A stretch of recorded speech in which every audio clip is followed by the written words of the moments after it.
नमस्कार मंडळी, कसे आहात सगळे? मस्त मजेत आहात ना? मी छान आहे अगदी. तर मी अध्याय दुसऱ्याच्या आता 120 ते 191 ओव्या वाचायला घेते. पहिले आपल्या 1 ते 120 ओव्या वाचून झालेल्या आहेत आणि मी त्या आपल्या चॅनलवर टाकलेल्या आहेत.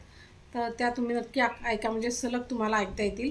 आता मी 120 ते 191 वाचते, तर त्या तुम्ही ऐका. गुरु संत माता पिता त्यासी जो होय निर्वचिता, तरी वाचे जाय तत्वता, अडखळे बोलता क्षणाक्षणा. जो ब्रह्मांडासी दंडभारी, त्यासी व्याधी तिडका लागती शरीरी. जो संतांसी वादविवाद करी, दीर्घदंत होती त्याचे. देवद्वारीचे तरुवर, अश्वत्थादी वृक्षसाचार, तोडिता पांगोळ होय निर्धार, भिक्षा न मिळे हिंडता. जो सूतक अन्न भक्षित, त्याचे उदरी नाना रोग होत. आपणची परिमळ द्रव्य भोगी समजत, तरी दुर्गंधी सत्य सर्वांगी. ब्राह्मणाचे ऋण न देता, तरी बाळपणी मृत्यू पावे पिता. जलवृक्ष छाया मोडिता, तरी एकही स्थळ न मिळे त्याते. ब्राह्मणासी आशा लावून, चाळवी नेदी कदा दान. तो ये जन्मी अन्न अन्न, करीत हिंडे घरोघरी. जो पुत्रद्वेष करीत, आणि दारिद्र्याचे लग्न मोडित, तरी स्त्रीस सल राहे पोटात. वंध्या निश्चित संसारी. जेणे ब्राह्मण बांधिले निग्रहून, त्यासी सांडसे तोडी सूर्यनंदन. जो नायके कथा ग्रंथ पावन, बधीर होय जन्मोजन्मी. जो पीडी माता पितयांस, त्याचा सर्वदा होई कार्यनाश. एकास भजे निंदी सर्व देवांस, तरी एकची पुत्र होय त्यासी. जो चांडाळ गोवध करी, त्यासी मिळे कर्कशा नारी. वृषभवदिता निर्धारी, शतमूर्ख पुत्र होय त्यासी. उदक तृणे विन पशु मारित, तरी मुक्याच प्रजा होती समस्त. जो प्रतिव्रतेसी भोगू इच्छित, तरी कुरूपनाळी कर्कशा मिळे. जो पारधी बहुजीव्य संहारी, तो फेफरा होय संसारी. गुरुचा त्याग जो चांडाळ करी, तो उपजदाची मृत्यू पावे. नित्य अथवा रविवारी मुते रवी समोर, त्याचे बाळपणी दंत भग्न केश शुभ्र. जे मृत बाळासी रुदती निर्धार, त्यास हासता निपुत्रिक होय. हरिणी म्हणे व्याधा लागून, मी सत्वरी येते पतीस भोग देऊन. न ये तरीही पापे संपूर्ण, माझ्या माथा बैसोत पै. व्याध मनात शंकोन, म्हणे धन्य धन्य तुमचे ज्ञान. सत्वर येई गृहास जाऊन, सत्य संपूर्ण सांभाळी. जलपान करोनी वेगी, आश्रमा गेली ते कुरंगी. तो मृगराज तेच प्रसंगी, जलपानार्थ पातला. व्याधे ओढीला बाण, तो मृग बोले दिनवचन. म्हणे माझ्या स्त्रिया पतिव्रता सगुण, त्यासी पुसून येतो मी. शपथ ऐके त्वरित, कीर्तन करीती प्रेमळ भक्त. तो कथारंग मोडिता निर्वंश होत, ते पाप सत्य मम माथा. ब्रह्मकर्म वेदोक्त, शूद्र निचांगे आचरत. तो अधम नरकी पडत, परधर्म आचरता. तीर्थयात्रेसी विघ्ने करी, वाटपाडी वस्त्रद्रव्य हरी. तरी सर्वांगी व्रण अघोरी, नरकी पडे कल्पपर्यंत. शास्त्रकोशी नाही प्रमाण, कूट कविता करी शूद्रलक्षण. हरिती ब्राह्मणांचा मान, तरी संतान तयांचे न वाढे. हरिदिनी शिवदिनी उपोषण, विधियुक्त न करी द्वादशी पूर्ण. तरी हस्तपाद क्षीण, होती त्याचे निर्धारे. एक शिवहरी प्रतिमा फोडिती, एक भगवत वक्ता विघ्ने करीती. एक शिव महिमा उच्छेदिती, नरकी होती कीटकते. मातृद्रोही त्यासी व्याधी बरे, पितृद्रोही पिशाच विचरे. गुरुद्रोही तत्काळ मरे, भूतप्रेत गणी विचरे तो. विप्र आहार बहुत जेविती, त्यास जो हासे दुर्मती, त्याचे मुखी अरोचक रोग निश्चिती, न सोडिती जन्मवरी. एक गो विक्रय करीती, एक कन्या विक्रय अर्जिती, ते नरमाजार मस्त होती, बाळे बक्षिती आपुली. जो कन्या भगिनी अभिलाषी, कामदृष्टी न्याहाळी पतिव्रतेसी, प्रमेह रोग होय त्यासी, की खडा गुह्यात दाटत. प्रासादभंग लिंगभंग करी, देवांची उपकरणे अलंकार चोरी, देव प्रतिष्ठा अव्हेरी, पंडुरोग होय तेथे. एक मित्रद्रोह विश्वासघात करीती, मातृपितृ हत्या गुरुसी संकटी पाडिती, ब्रह्मवध गोवध न वारिती, अंगी सामर्थ्य असोनिया. ब्राह्मण बैसवोनी बाहेरी, उत्तमान्न जेविती गृहांतरी, सोयऱ्यांची प्रार्थना करी, संग्रहणी पोटशूळ होती तया.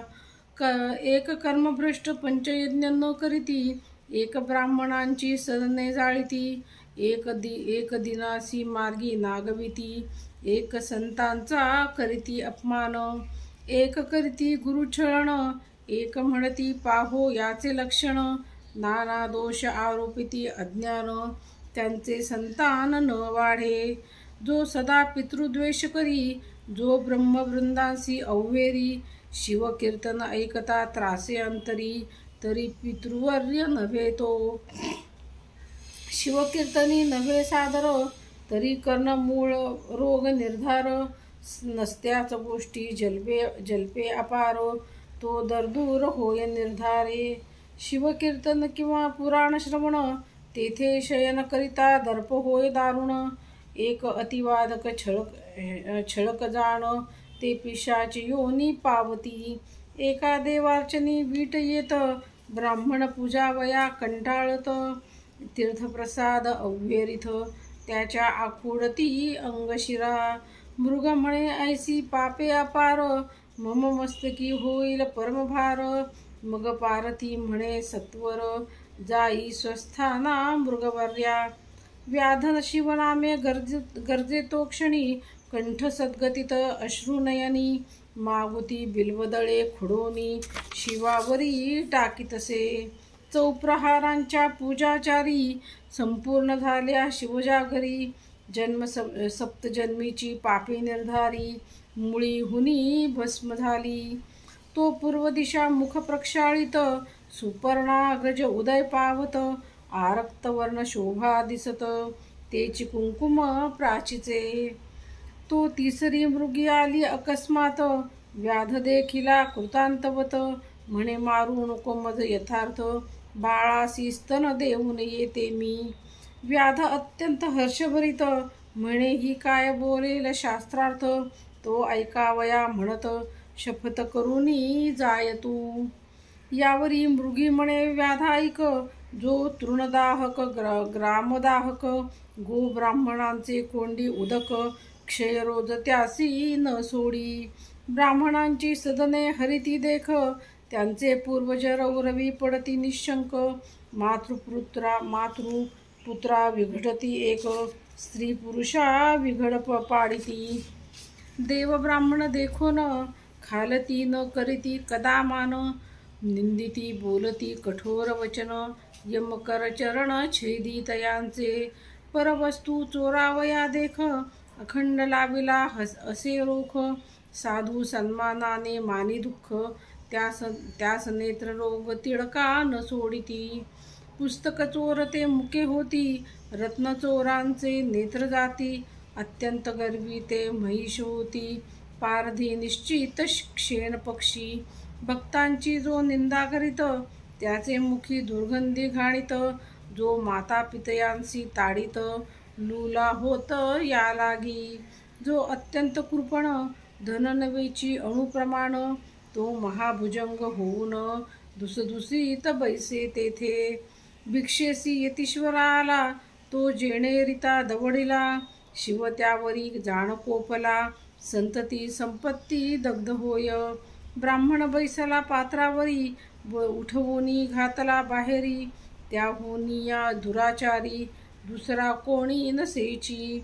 ऐसा धर्माधर्म ऐकून पारधी सद्गद बोले वचन।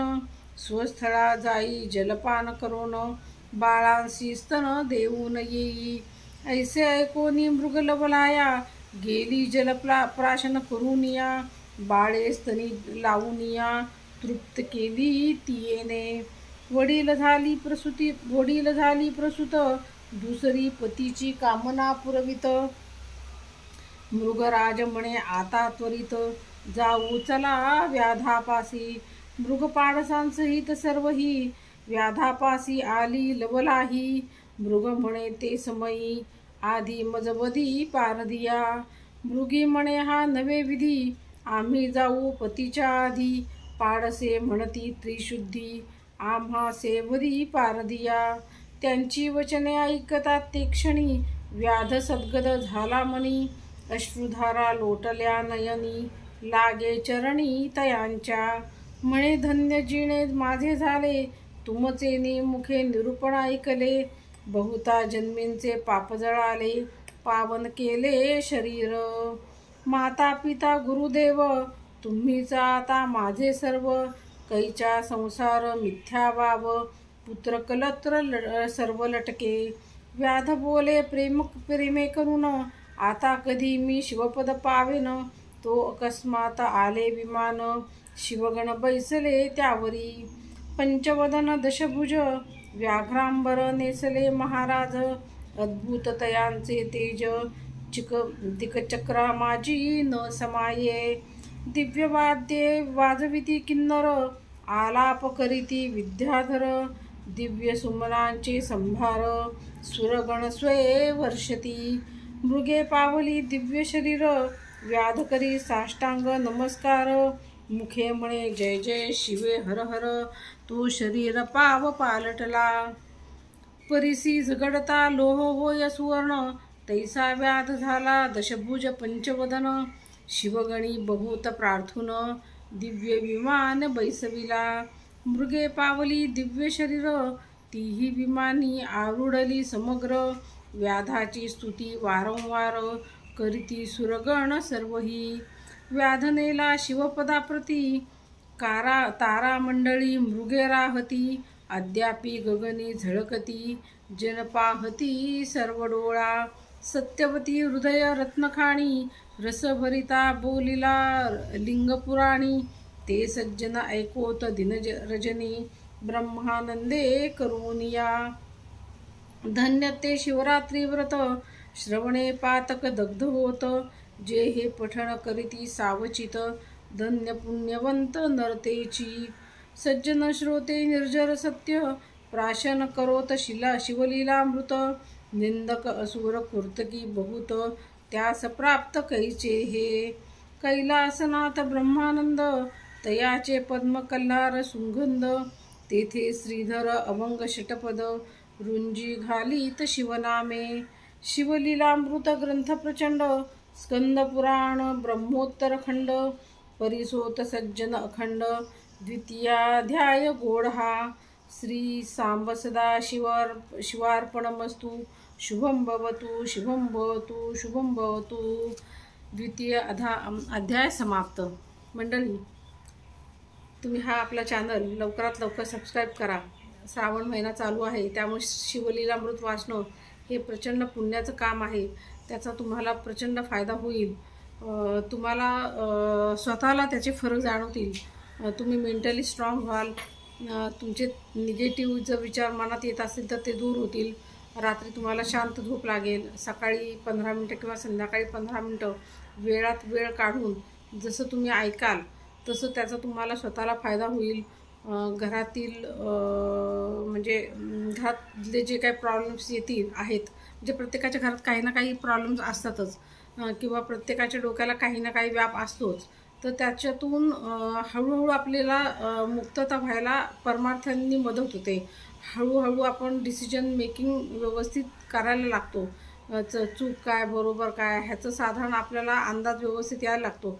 जसं आपण परमार्थ करायला लागतो तसं मेंटली आपण स्ट्रॉंग होतो। आपल्या मुलांवर चांगले संस्कार होतात। त्यामुळे आपला चॅनल हा अशा लोकांपर्यंत पोहोचवा की ज्या व्यक्ती आजारी आहेत, ज्या वार्धक्य आहेत ज्यांना, की जे बसून वाचू शकत नाहीत, तर ते झोपल्या झोपल्या ऐकू शकतात, बसल्या बसल्या ऐकू शकतात. त्याचा त्यांना आनंद घेता येतो. श्रावण महिना चालू आहे तर हे खूप मोठं पुण्याचं काम आहे. तर घरातले जे वार्धक्य मंडळी असतील तर त्यांना नक्की तुम्ही हे वाचायला सांगा, ऐकायला सांगा. धन्यवाद.